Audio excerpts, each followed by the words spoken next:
Hey guys, what's up and welcome back to the channel. Today I'm literally snowed inside my house. Check it out.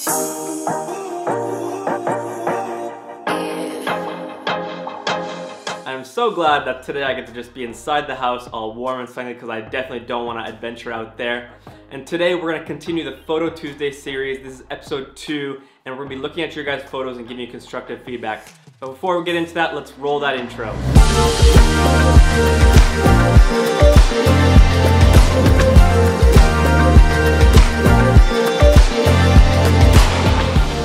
Alright, so in this week's episode of Photo Tuesday, we're going to talk about leading lines. I love using leading lines to draw the attention to the subject. And everywhere where you're shooting, there's always leading lines. Whether you're shooting in nature or shooting with some sort of buildings in the background, wherever you're shooting, there's always leading lines. So whenever I'm shooting, I'm not only focusing on the subject, I'm also focusing on what's around the subject and how they fit into the scene and how I can utilize leading lines to draw the attention from the background to the subject. Because you don't want people's eyes just going all over the place. You want people to be putting their attention and focus on one area of your photo. So here's a few shots that I've taken the past few weeks using leading lines. And take note of how all the lines in the shot lead to the subject in the photo. First, there's a shot of my wife in Dubai at the aquarium. There's just amazing leading lines going down the pathway to her. This was a great shot that I was able to get out of her. Not the easiest lighting because it was crazy blue, but I was able to make it work. Second shot, this is my wife again. Yep, I do take a lot of photos of my wife. She is beautiful, so she deserves it. But we are in Brooklyn, taking the Brooklyn Bridge, the shot, and I was able to use the cable wires of the bridge to just lead the lines to her. This next shot is of my friend Daniel Schiffer in Toronto this last November when I was there. And we were shooting this epic yellow bridge in the middle of the city. And as you can see, the cables on the bridge, again, leading lines towards Daniel. This next photos I was shooting for Vamos, a shoe company.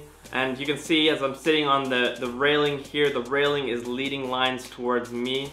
Again, another shot from the same shoot of me against this backdrop, and there's lines all over the background to lead towards me. And now here is this week's top 5 photos with leading lines. So let's get into it. Alright, so photo number 1 is taken by Dom Surfhouse. I'm sorry Dom if I just butchered your last name. And if you want to find him on Instagram, it's Alps in Finland, great photographer. This photo has just great leading lines, great composition. He's nicely placed in the middle here, and you can see the leading lines of the snow here. Bring your attention to him, and also in the mountains you can see that every single one of these little mountain kind of lines bringing the attention to Dom here in the middle. I like the tones, I like the color of the photo, and it's just epic. Look at those mountain ranges in the background and him just snowbirding here. The only constructive feedback, Dom, that I would give you is maybe if you could have found a place with the snow not as touched, just because it would have made it a lot less busy and messy. It would have been more cleaner looking, because when I look at this is quite overwhelming just with all the snow tracks and like that. I understand though, it probably was quite hard to find a track or trail with no snow trail. So yeah, that's the only constructive feedback I could give you. Photo number 2 is taken by Josh Dre. And first off, from the bat, I want to say to you, I am very impressed that you were able to even edit the photo like this, because I saw the raw original and it was very underexposed, this whole mountain area. But I do understand why you had to shoot it so underexposed, because obviously the sky and the ocean was a lot brighter. It's always challenging when you have a huge difference between the darks and the brights in the photo. But I think overall you did a great job, great edit. Nice leading lines here in the foreground leading to her, and also the mountains kind of bring your eyes down to the center of this photo.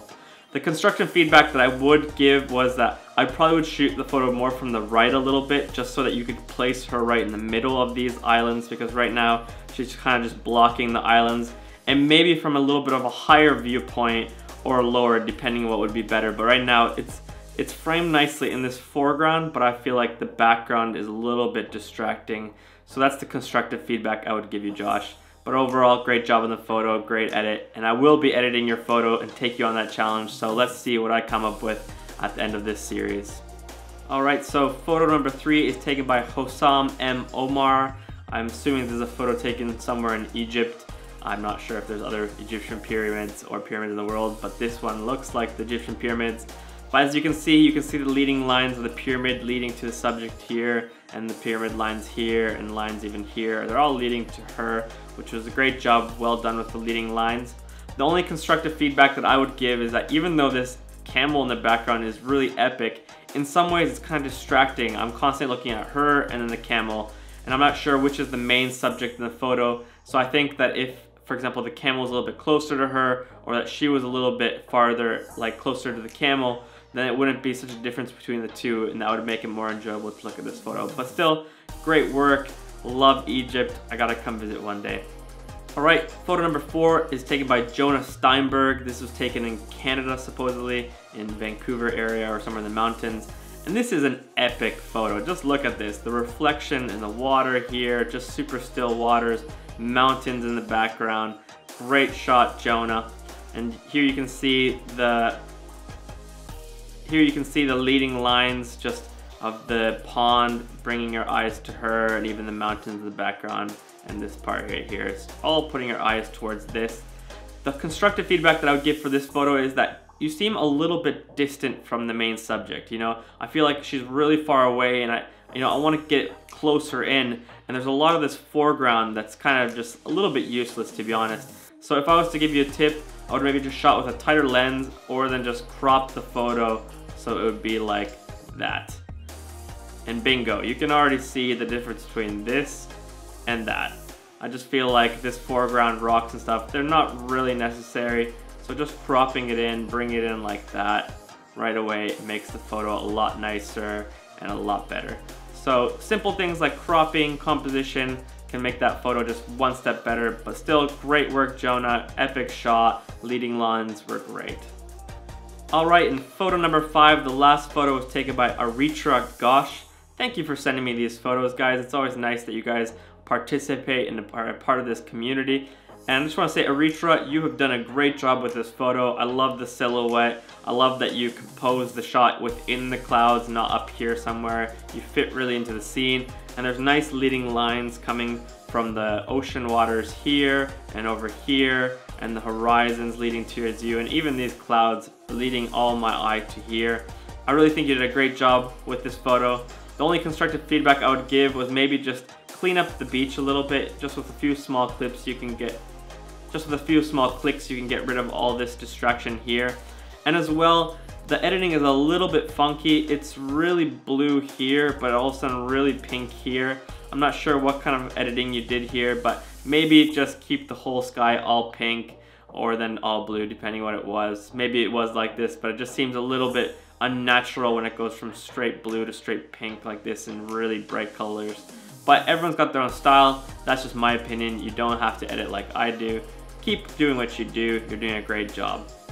All right, and on to the last photo that I'm gonna edit, taken by Josh. I'm gonna take the challenge of editing and see what I can come up with this edit. And yeah, when you send me your photos, please send me the raw and the edited JPEG. That way I'd have the option to edit your photos afterwards, because if you only send me JPEG, it's really hard to edit them, especially if they've already been pre-edited. So send me your raw photos. But let's go into this. First, I'm gonna put one of my new presets. Let's try this one. Okay, obviously we gotta lift up the shadows then and fix the white balance. It's really green right now and really cold, so we've already starting to get better. Let's go even higher with it.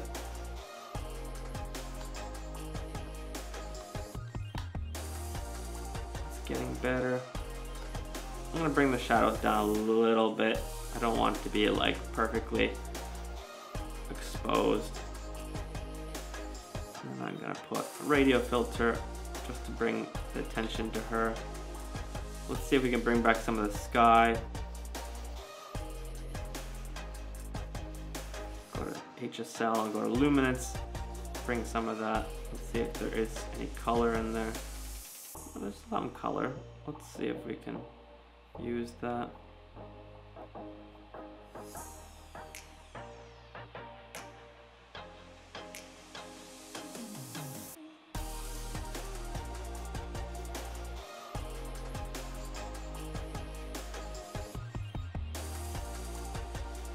kind of gotta get the background kind of the same exposure as the foreground. So I'm gonna brush this in.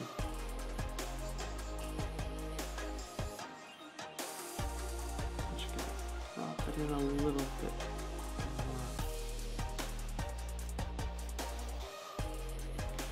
Well, I do like actually the side of that mountain. Let's see again. Yeah, I got to keep the mountain there. Otherwise it feels a little bit too small.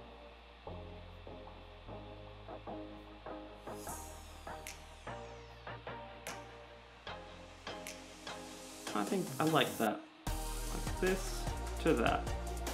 I obviously really prefer a nice, more warm green tone. So if we compare it to Josh's edit, Josh likes the more, you know, bright blue and magenta. I like the more dark green, warm tones. But here's my edit of the photo. Thank you again, Josh, for sending your raw photo. It's always fun to try to edit different people's photos.